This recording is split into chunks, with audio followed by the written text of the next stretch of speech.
Okay, good.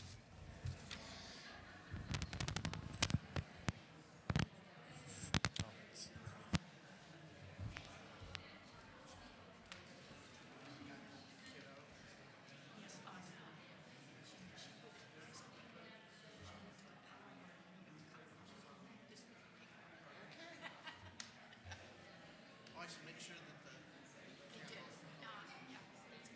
okay.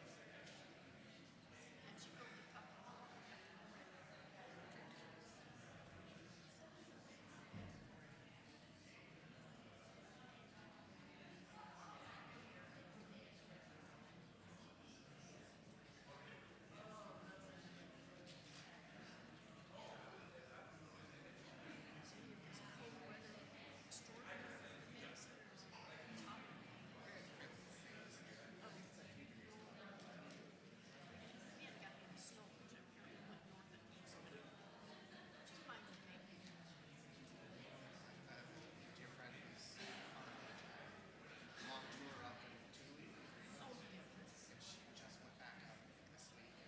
Negative 27 without the wind chill. I think it was. It's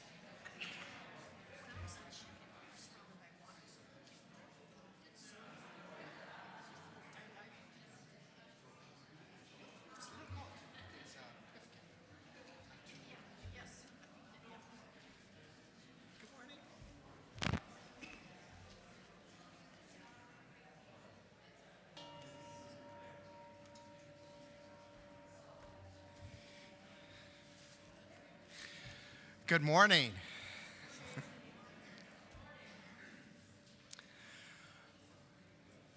Welcome. We're going to begin worship this morning with our opening hymn, number 115 in our teal hymnal, I Know I Can. This hymn expresses our theme of the month, embodying resilience. Before we sing our hymn, just a note on word choice. The lyrics use brother and sister. For some of us, those words can feel a little limiting. So please feel free please sing what feels faithful to you. Perhaps hearing the words one another, friends, or simply all of us instead of brother and sister. The syllables fit. Let's rise in body or in spirit and sing together hymn number 1015, I Know I Can. I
Then suddenly the place filled up. Before the hymn, I was wondering, where's everyone? And which is to say, so glad you are here, just as you are, with all that you love and all that brings you to this space. I'm Reverend Bret, and my pronouns are he, him. And joining me this morning in worship are Lindsay, our Director of Religious Education, Tim, our music director, our talented eunuch cantors, and Sandy Campbell, our worship associate this morning. Autumn, our office manager, is overseeing the tech for us today, and Reverend Joyce is taking a well-deserved morning off.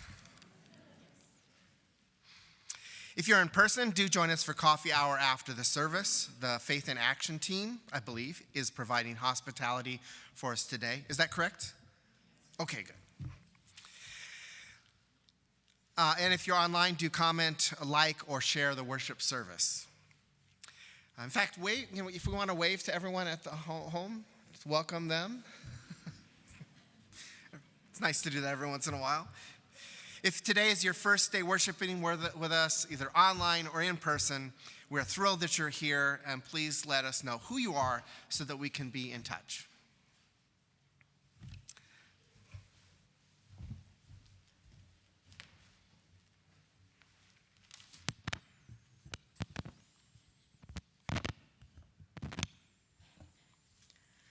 I am Sandy Campbell, Major United States Air Force retired. My pronouns are she, her, and Major. We gather today in the ancestral lands of the Ho-Chunk and Potawatomi peoples.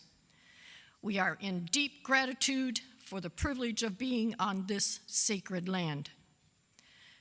This land, this nation, our faith, and our lives are shaped by a complex history of oppression, freedom, resilience, resistance, migration, conflict, justice, and hope.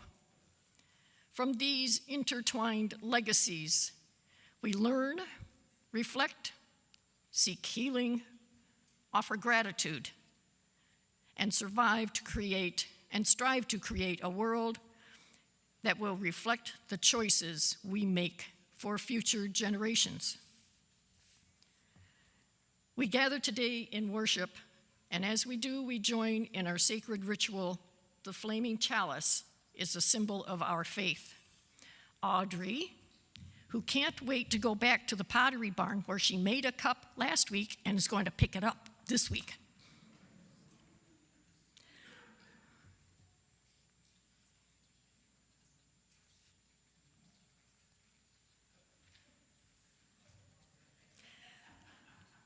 Let us speak together the covenant of our church.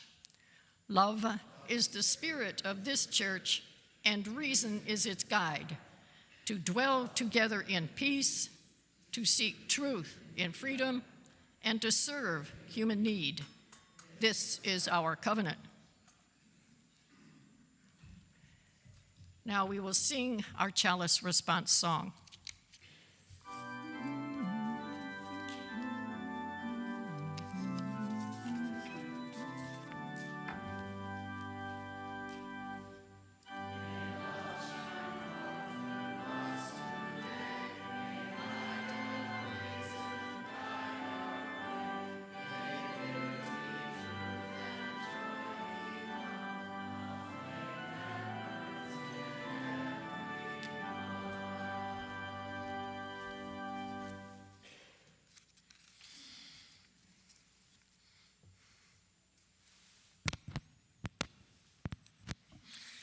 As we settle into our time together, we share our prayers of the people, the naming of joy and sorrow, the holding in heart of those we love. We hold in our hearts all those recovering from illnesses and experiencing maladies of body or soul. May mercy and healing attend them. I invite you in the space to name aloud those, aloud or in silence, who you are holding in your hearts.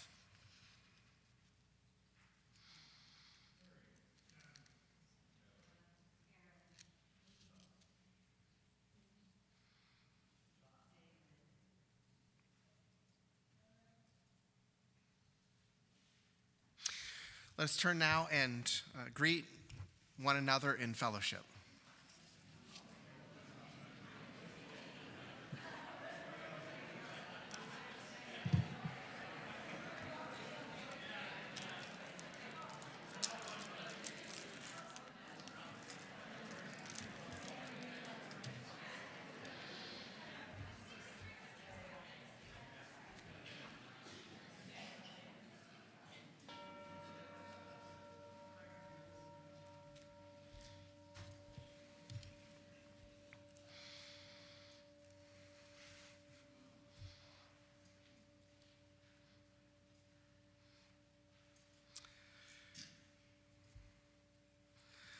We are thankful to have words to speak, words to hear. In worship, we seek words that point us to the holy. For those who are angry, we seek words of forgiveness. For those in despair, we seek words of hope. For those who have no confidence in life, we seek words of trust. And may those driven to hate find words that lead to love.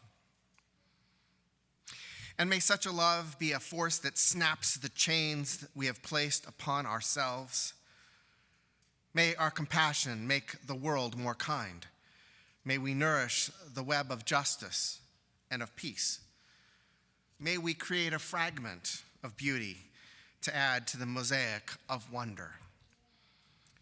This is what we mean when we say and invoke the word holy. Welcome to worship.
I'm Lindsay, your Director of Religious Education. My pronouns are she and her. Working with our children and youth today are Liz in the nursery, Katie and Lisa with the 1st through 6th grade group, and myself and Rebecca with the youth group. As a reminder, the sound of children is always welcome here, but please do silence your electronic devices. Our story this morning is After the Fall, How Humpty Dumpty Got Back Up Again by Dan Santat. My name is Humpty Dumpty. This was my favorite spot, high up on the wall. I know it's an odd place for an egg to be, but I loved being close to the birds. Then one day, I fell. I'm sort of famous for that part. Folks called it the Great Fall, which sounds a little grand. It was just an accident, but it changed my life. Fortunately, all the king's men managed to put me back together. Well, most of me. There were some parts that couldn't be healed with bandages and glue. After that day, I became afraid of heights. I was so scared that it kept me from enjoying some of my favorite things. I walked past the wall every day, and I would think about climbing that ladder again. I really missed the birds and being high above the city, but I could never do it because I knew that accidents can happen. I eventually settled for watching the birds from the ground. It wasn't the same, but it was better than nothing. And then one day, an idea flew by. Making planes was harder than I thought. It was easy to get cuts and scratches, but day after day, I kept trying and trying until I got it just right. My plane was perfect, and it flew like nothing could stop it. I hadn't felt that happy in a long time. It wasn't the same as being up in the sky with the birds, but it was close enough. Unfortunately, accidents happen. They always do. I almost walked away again, but then I thought about all the time I'd spent working on my plane and all the other things I'd missed. I decided I was going to climb that wall. But the higher I got, the more nervous I felt. I didn't want to admit it. I was terrified. I didn't look up. I didn't look down. I just kept climbing one step at a time until I was no longer afraid. Maybe now you won't think of me as that egg who was famous for falling. Hopefully you'll remember me as the egg who got back up and learned how to fly. And if you'll join us in singing the first verse of This Little Light of Mine, we'll head downstairs.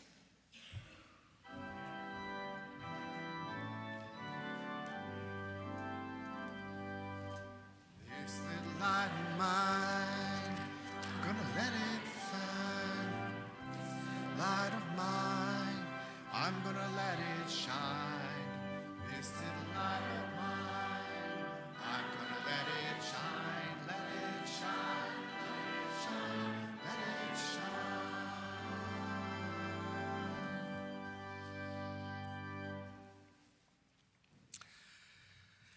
As always, I hope that you are all subscribed to the Kairos and are getting that in your email, our weekly newsletter. Be sure to read it for all of the announcements about upcoming events and activities. The first thing I want to highlight, though, this morning is something important, and it's how we are going to form our settled ministry search committee. This is, I know, on everyone's, at the top of everyone's mind. Nominating is organizing the process. Our nominating panel is organizing this, but it's created by you. It's all about you. Through your thoughtful participation, you are going to help identify those best suited to serve as representatives of our congregation. Here's how it's going to work. Beginning in March, which is right around the corner, members of the nominating panel and the board are going to call each and every household and ask you for suggestions about who you see as trustworthy, representative, and well-equipped to serve the whole church. So they're going to gather all the names up and kind of rack and stack them. And then from that input, they're going to get a clear group of nominees to bring forward to the congregation. So please, when you're called, answer the phone. If you screen your calls, call back. Your thoughtful nominations will help shape a committee that is truly representative and serves our entire church community. So in advance, thank you for your time and commitment and consideration to this shared ministry. Once the search committee is formed, it'll be off to the races. They will assemble the packet, post information on the ministerial search system, and prospective ministers will begin clicking. And then we click back, and the conversations will follow. I want to assure you, we are right on track for our timeline. Everything's going as it should. So, in related news, on March 1st, the transition team will host some listening circles to start the work of preparing the congregation for that new minister. Now, this is important because I've gotten some questions about what's the difference between the transition team, the search committee, the nominating panel. So the nominating panel is taking care of this initial part. They'll hand it over to the search committee, and they are the outward-facing work, right? They're going to be getting our packet out to the world. They're going to be doing the interviews. The transition team, on the other hand, is all about us and us getting ready for that new minister, whoever he or she or they will become. So next week, just to half the work is attracting the right committee, the right person, that search committee. The other half is making sure we're good to go. And after church next Sunday, March 1st, we're going to do some listening circles hosted by the transition team. The transition team wants to start listening to you, hear your hopes and dreams, and we've talked a lot about the history of this church, who we are, and now we're going to start forming that into the vision of what we want to become. So each month, we are highlighting the activities of one of our faith and action teams. And for February, that is our sex and gender justice team. So I want to invite Leah up to tell you what they are doing.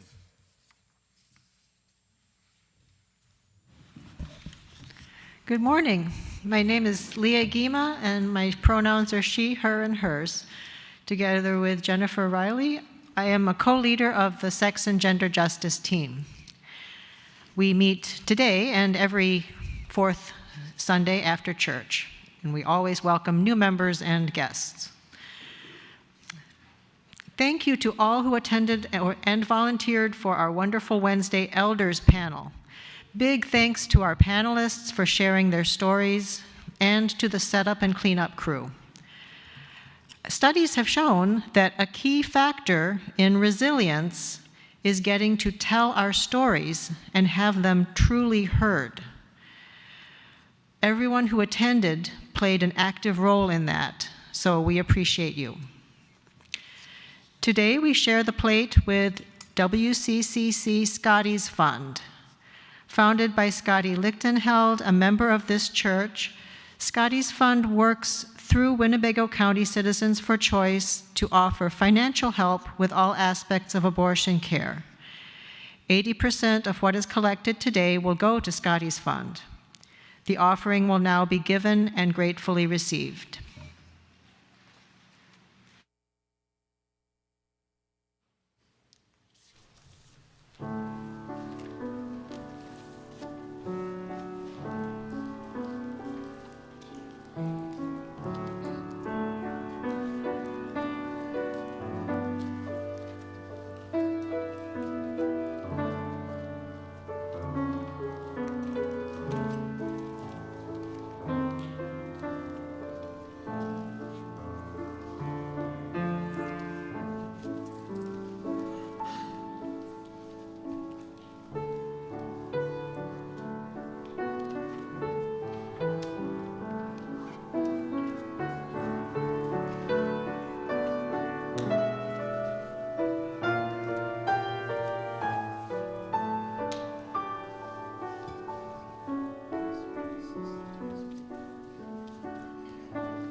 Everyone. I'm Kendra Asbury. My pronouns are she and her, and I'm one of the members behind our monthly UU adventures for all ages and stages. Last month, of course, we got canceled because of the big game, but this month, March, we're scheduled to do the Urban Art Studios painting event. I'm going to be here in Deal Hall after the service today, and then after the service next week, and helping people register if they would like to do that. And we're also going to have a link in the Kairos, so you pay directly to Urban Art Studios. It's $20 per canvas, and the event takes place Saturday, March 7th at 9 a.m. If you have any questions, please see me after the service. Thank you.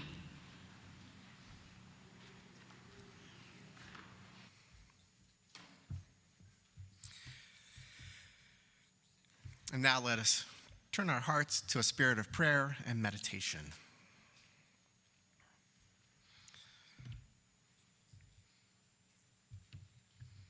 Where do we start forgiving the world? For the terrible losses, wars we cannot stop. The deaths of loved ones we were not ready to lose. The never-ending changes we cannot reconcile. We know deep in our hearts that all is how it must be for nature and the world to evolve into what it will become, but we don't have to like it. Help us with the task, spirit of love, of forgiveness. Let us start small, with the unkindness, the oversight, the lapse, the hurt feeling, and let that practice of living into the small forgivenesses develop in us the ability to forgive the large ones. We know even that the cost of life comes with suffering. Help us to remember that the reward of life is everything else. Let us share a few moments of quiet so we may all, each in our own way, reflect on the great story that we share together.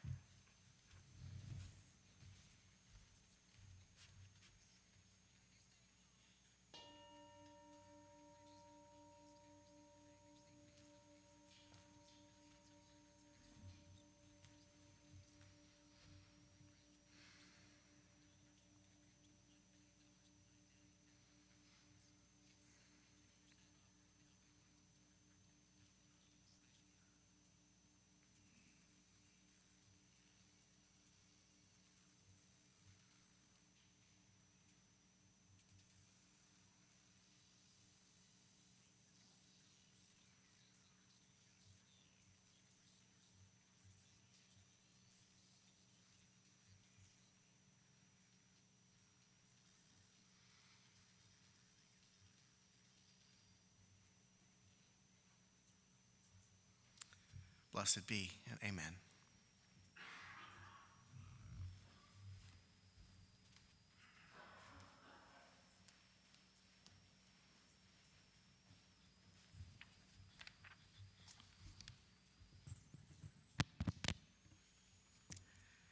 It's all small stuff. I believe that. What I've learned is if I miss the little lessons, they will come back again, like the houseplant that can't survive the space in your house, or the dog that keeps killing the gerbil because the gerbil's job is to escape and the dog's job is to play it. We stop the cycle of madness. Failure.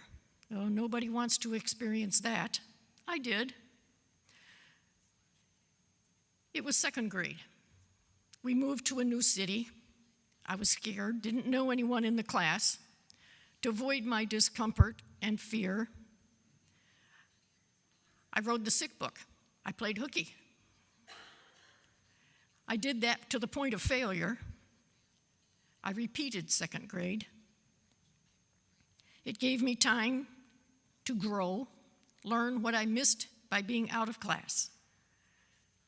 My mom said it was because she wanted my brother and I to be in separate grades. She's like that. Kind, supportive. She didn't ridicule me, shame me, compare me to other more successful children. We just moved on. Then I enlisted later in years in the Air Force to get the GI Bill after high school. I finished the 4 years and did get credit for 4 years of college in Illinois. But I found a job. I was an admissions clerk in a hospital. It was a job. Apparently, I wasn't very good at it. I was fired. It was humiliating, hurtful. I sulked for a while. My father traveled a lot, so he wasn't home when I lost my job. When he did return, I told him what happened. If that's the worst thing that will happen in your life, you'll be okay. Yikes! Where's the indignation, the outrage? Where's the pity? I was his little girl. Stuff happens. Move on. So I did. Went to Rock Valley College, NIU, got my degree, and got my dream job of being an officer in the United States Air Force and defending my country. A few years later, on active duty, the chaplain at Shimia Air Force Base conducted a class for some of us to cope with the life on the rock. One of the challenges was a trust walk. Close your eyes, lightly hold the hand of a fellow classmate, and let them lead you around the space. You needed to trust them. The result of my trust walk was a raging headache and an awareness that maybe I didn't have a lot of trust. My anxiety was enormous. Learn that lesson. Work on trust. Little steps. Those help me move forward. How about a cross-stitch project? Have you ever done one? There are a lot of do-overs, and when you do them, sometimes the mistakes are permanent. Scars, if you will. Have you constructed some furniture lately? Go back and read the instructions again. Oh, wait, there are no words in the instructions. You go back and look at the pictures and hope that it all comes out right. I've done several. I'm sure some of you have too. The dressers, the chairs, the beds. You got to finish them. You have some place to sleep, some place to sit, some place to put your stuff. And I've heard the popular refrain that life is good. Identity in my life is hard. Lessons to learn and carry on. It's how I responded to the hard stuff that keeps me in the place of life is good. This long and challenging life has losses, wins, detours, regrets, do-overs. Is a testimony to resilience. We've all done it. We all do it. Take the first step, any size. Maybe ask a friend for help. It's always easier with a friend. Life is good. Life is hard. I'd like to hear your story of resilience.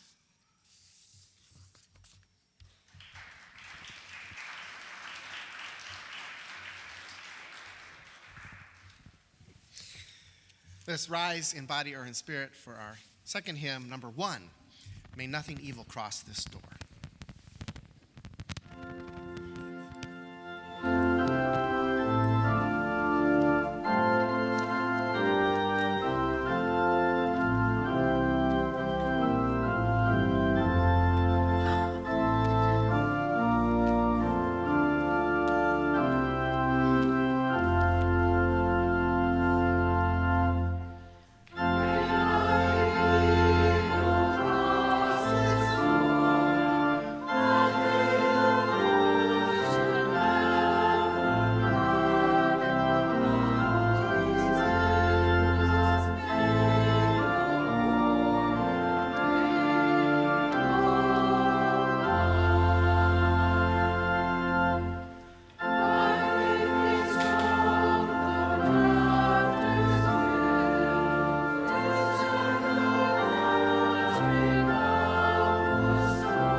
Our reading is from the book Beyond Forgiveness by Phil Cosenow.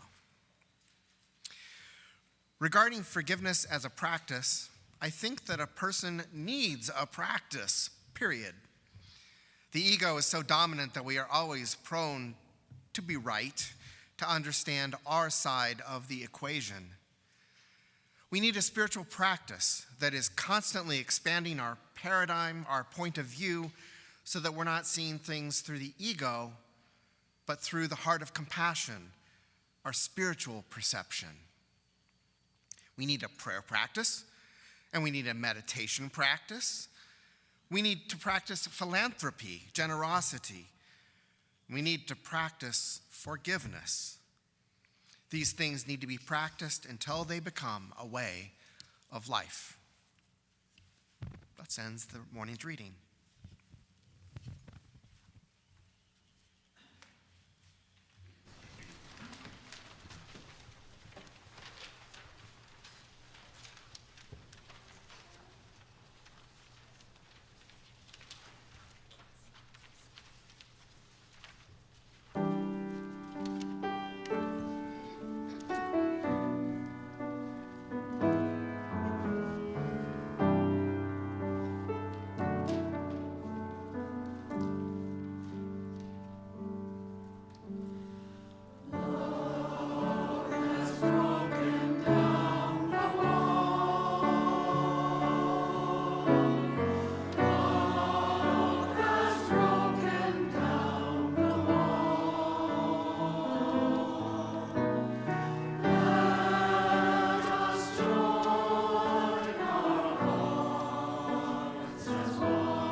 Things fall apart.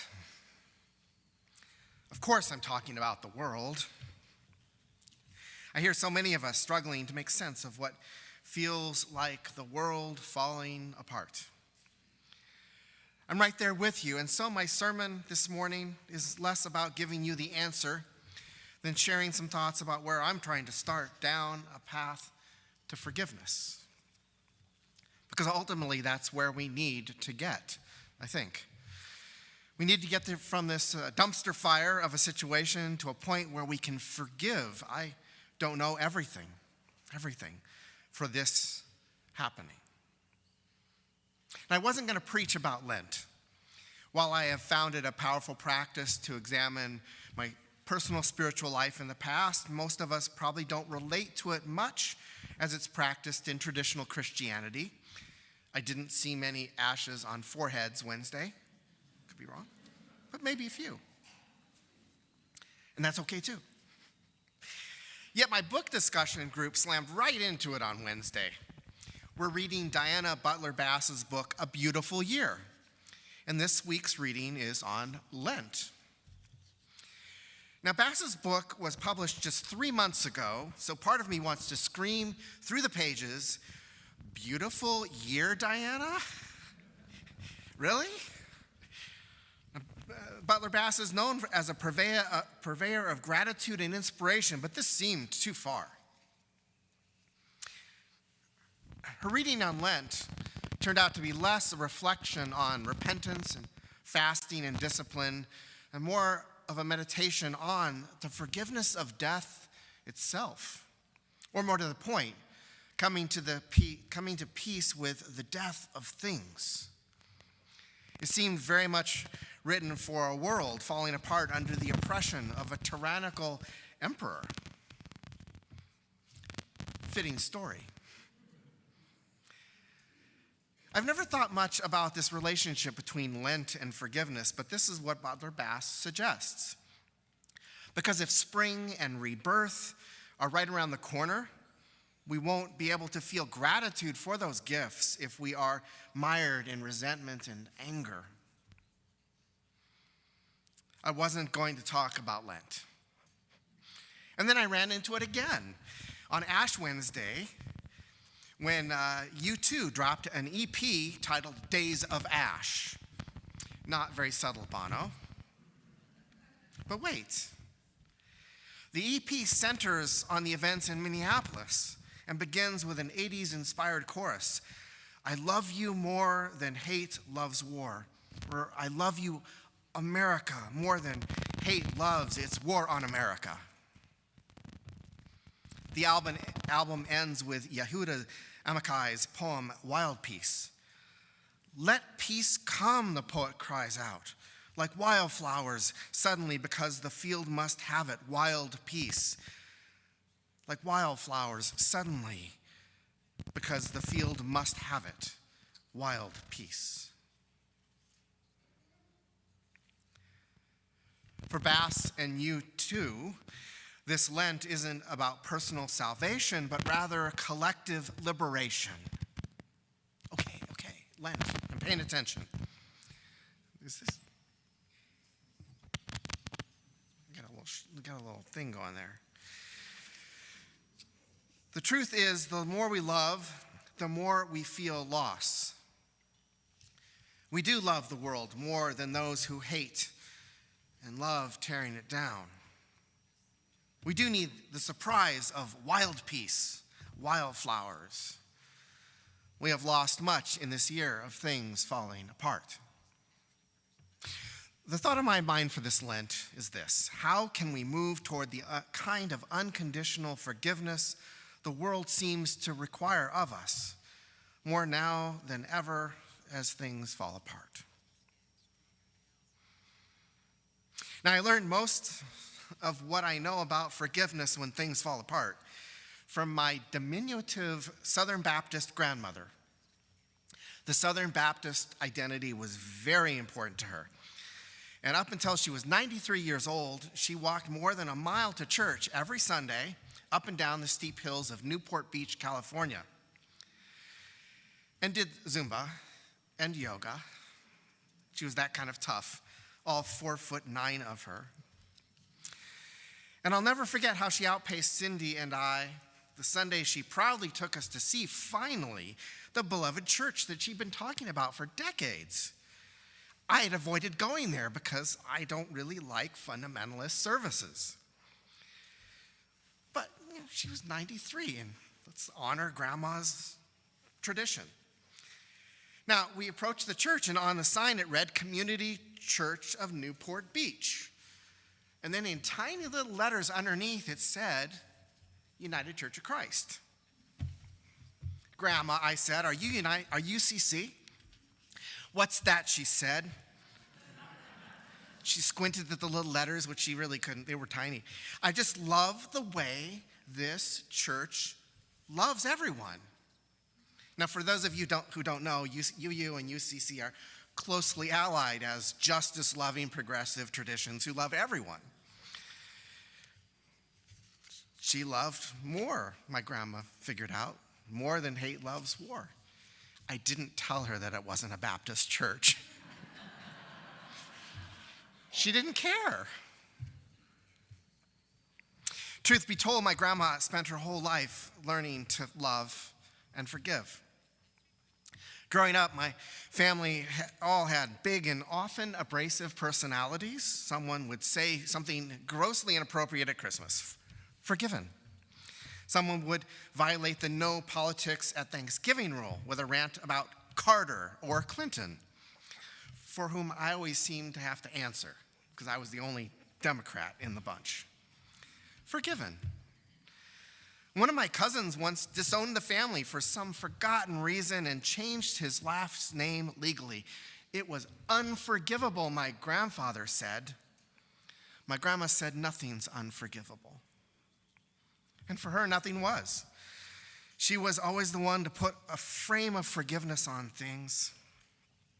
I remember it seemed naive to us at times, but later we saw how that forgiving the small insults of life prepared her for the big ones, the unthinkable ones. And they came.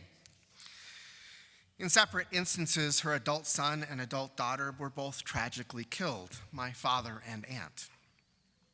I think part of her eventual resilience and healing came because she had spent her life forgiving and learning to forgive those small things, never turning away from the pain, but allowing life to take her where it took her. What other choice did she have, she said to me when I asked her, probably 10 years after. She said, "What was I supposed to do? Stop living? Stop loving?"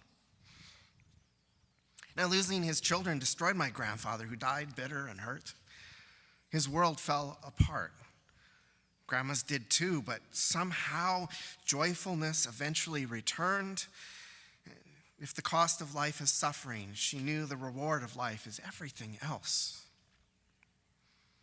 Everything I've learned about forgiveness, I learned from her.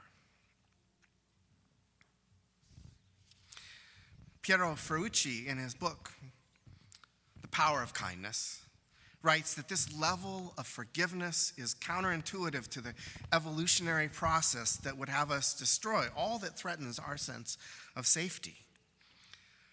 Forgiveness exposes us to feelings of vulnerability, Ferrucci writes, because our identity, like ivy, grows over an old column. Like ivy that grows over an old column and clings to it, is attached to the wrongs that we have received. Sometimes those wrongs feel very personal. Sometimes they feel very impersonal. But forgiveness allows us to transcend the part of human nature that would have us retreat permanently to our caves and our resentments, a place I don't want to be in 3 years. Right now, I'm not quite ready to forgive the world. It's too much, and there's too much work to be done. But we can prepare ourselves for forgiveness. I've been pondering how the small forgivenesses help me practice for the big ones. Those Olympians on television didn't start jumping hundreds of feet in the air. They began with moguls. Those ice skaters didn't start with a triple axel. They began with a hop. Those curlers didn't start with, well, I don't know anything about curling. But you get the point. And I've been thinking about all the little opportunities in close community, like this one, where we get to practice the small forgivenesses, sometimes the big ones. Church is like forgiveness training camp. That time you almost left because somebody said something unkind, or a leadership decision that you disagreed with, or a new theology or identity that prompted you to discomfort and growth. What about that new minister who couldn't remember your name or a previous one who hurt you? Trust is challenging because hurts are real. All these hurts weigh on my heart because I would like to make every place I serve a perfect place to worship and celebrate. And I've learned that things are always falling apart. So church is a perfect place to practice forgiveness. Oh my gosh, we can get upset about a lot of things, can't we? Me too. I've often said that church is where our inner children come to play. I don't say that because they shouldn't. In fact, we intentionally create safe spaces so the wounded parts of us can come out, be seen, be heard, be healed. Church is where our inner children come out to play and be healed. When we can face something and then find a way to reconciliation, for me it's a win. That's what we're here for, to find paths back to relationship. It's not always possible, but in my experience, and I did some mental calculations on this, I'd say like 99% of the time we figure out how to forgive each other and return to relationship. Seriously. So I added up all the years. There's usually something happening every week in church, trust me. Every week, something's happening. So I added up all these years, and I could count like 5 or 6 times when something didn't get resolved. Is that like 99%? You know, we usually find our way back to reconciliation. Sometimes we have to stick to our personal guns. Sometimes we have to give things up. Sometimes we have to apologize. I apologize a lot, I think. I'll never forget the cranberry cushion controversy. One church I served. I can share this because I was the instigator.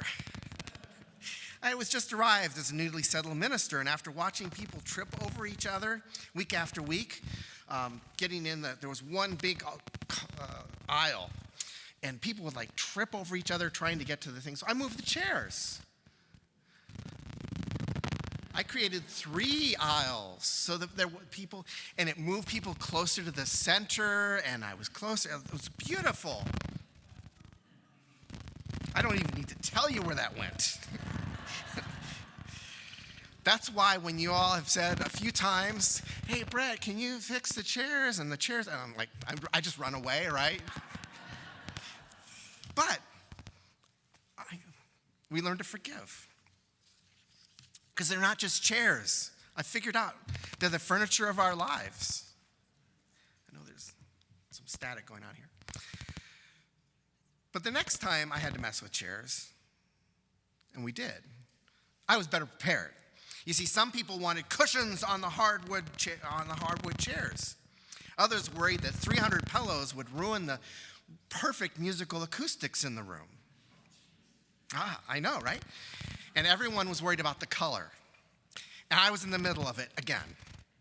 But one thing we agreed on was that nobody would do anything until we got on the same page. And after weeks of conversation, did I say weeks?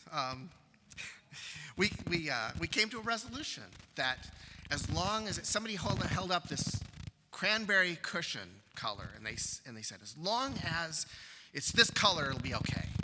And I think the music people figured we'd never find that color. But wouldn't you know, IKEA they did 300 cranberry colored cushions on sale for $4 each. Okay. And then we all figured out how to forgive our way through that, and it was great. As I said, when it comes to forgiveness, we start small and work our way up. It's just the cranberry cushion. No, it isn't. It's practicing forgiveness. We may never forgive the world or have the capacity to reconcile all the terrible stuff, but we can start trusting and forgiving the small injustices and affronts. I'm moving away from this mic. Let's switch to the bottom one. Is that better? Okay. Who installed that microphone? Oh, it was me. I'm sorry. Thank you. See? Look at that.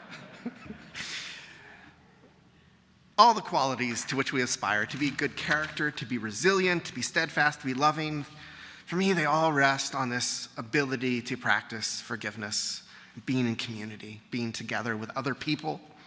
They all rest upon the many transgressions that we will be asked to forgive as our lives and our hopes and our aspirations intersect.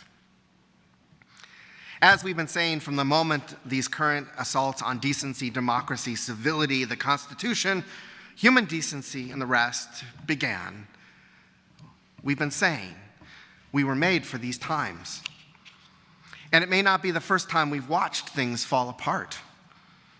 Maybe not in this particular way, but we are learning that we are not immune to the challenges of living through history. And while we are the justice people known for both our yellow shirts and our tenacity, we once got called the yellow shirt people at a protest. It stuck with me. We are also the people who know how to love. So let's remember this as we move forward, as we practice forgiveness, even as the world burns and falls apart. We know how to engage in the radical act of cultivating hope through all of it. Let's keep showing up where we can, even if it's just here on a Sunday morning, to practice forgiveness, to be reminders that love still exists, to prove that love has a face, because we need to be reminded. And that, my friends, we will come back to who we are. May it be so. Amen. Let's sing our final hymn, number 6, Just as Long as I Have Breath.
Beyond any word or thought, may our actions for compassion make the world more kind. May we nourish the web of justice and of peace. May we create a fragment of beauty to add to the mosaic of wonder. And now, while Sandy extinguishes our chalice, but not the light of truth, the warmth of community, or the fire of commitment, which we carry in our hearts until we are together again, I invite you to join hands for our closing blessing. If touch is uncomfortable or private to you, just keep your hands where they are, trusting that we'll respect your choice. Now, let us sing our closing blessing.